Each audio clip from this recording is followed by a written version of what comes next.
Hey everyone, it's Tuesday, December the 12th, and I just wanted to give an update on my wound situation. I went to see the podiatry specialist, the person, yesterday again, and the wound is definitely improving infection-wise. I still have to stay on antibiotics for another month, but that just is how it has to be until things in the wound close up more. There's a lot of areas of a wound. For those of you who don't know this, large wounds like this don't scab over like normal wounds. They actually have to build up from the wound bed up. So the tissue starts coming up and it's red and kind of grainy looking. It sounds a little bad, but it is kind of like you're looking at pot roast in the meat department of your supermarket. But that's good. That's what they want it to look like, because when it's real red like that, that means there's no infection that needs to come off. So things are definitely improving, and I'm more optimistic than I was certainly when I was in the hospital, and we're just doing everything we can to keep the infection from coming back. There's one little spot where we still need to get rid of a little bit. So I just wanted to say again, thank you so much for checking on me. I also wanted to say that anyone out there who's going through any kind of major health problem especially, and I completely understand, even if it's not a wound, even if it's just something that seems whatever particularly challenging right now.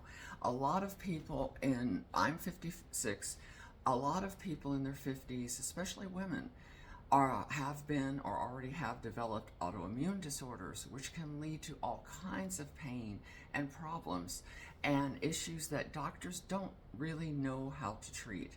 One thing I'm doing, and hopefully all of you with autoimmune do know by now, is that your gut bacteria plays a huge factor in keeping your immune system in a regular state.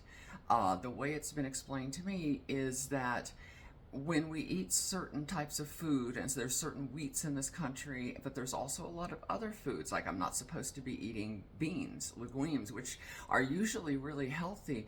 There's certain foods that once your body passes whatever your threshold mark is on toxins you can tolerate, your body will start to mistake normal things for toxins, such as proteins from beans, such as certain types of proteins or ingredients in the wheat we have in this country. So it isn't so, it's really about the fact that everyone has a different tipping point. And like I said, you can tolerate a lot of toxins up to that, and we do get them through exposure, through breathing and eating and everything.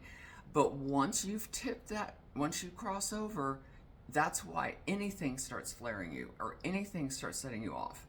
So I just want to encourage everyone to really try to work on their gut bacteria. I've been drinking kefir every day. If you don't know what kefir is, you can find it in most supermarkets near the milk section. It's basically drinkable yogurt, but it is intense with probiotics. It's like eating 20 yogurts at once in terms of probiotics. So I'm drinking a couple of cups of that with my breakfast every morning because my doctor told me it'll help keep my gut safe, and healthy, especially while I'm on these IV antibiotics. And I also suggest Amy Myers. She has a lot of products she sells for gut bacteria, but she's a doctor. I did read her book on autoimmune, and it's actually really helpful and helping me to understand. So I just want to tell you all out there, there are, with autoimmune, things you can do that will hopefully calm your system down a little bit.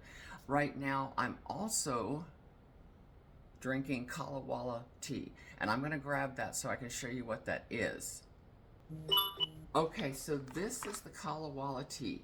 I got it from Amazon. It's basically a dried herb that you just put in hot water and let it steep, and then you drink it like tea. And it actually is pretty good. It tastes a lot like chamomile, so I don't have to put honey or anything in it. I can drink it straight. You might like it with honey, but do some research. I did some research on Kalawalla. See, it is just a little dried plant, little dried herb. Do your research on Kalawalla. because they have it at Amazon and they have it at other places. But there's a lot of folks out there, doctors and certain researchers, saying that they think this can be a natural boost and help for the immune system. And right now I'm trying all kinds of things, as you can imagine. So I just wanted to tell you about the Kalawalla, let you know about the kefir, and just tell you all that, again, thank you, and I'm sending you a lot of love, and be sure to take care of yourself. Another thing with autoimmune, stress, taking in negative energy from other sources, try to release that. Try to meditate, try to release it back to the universe. Okay? So take care, everyone. Talk to you next time.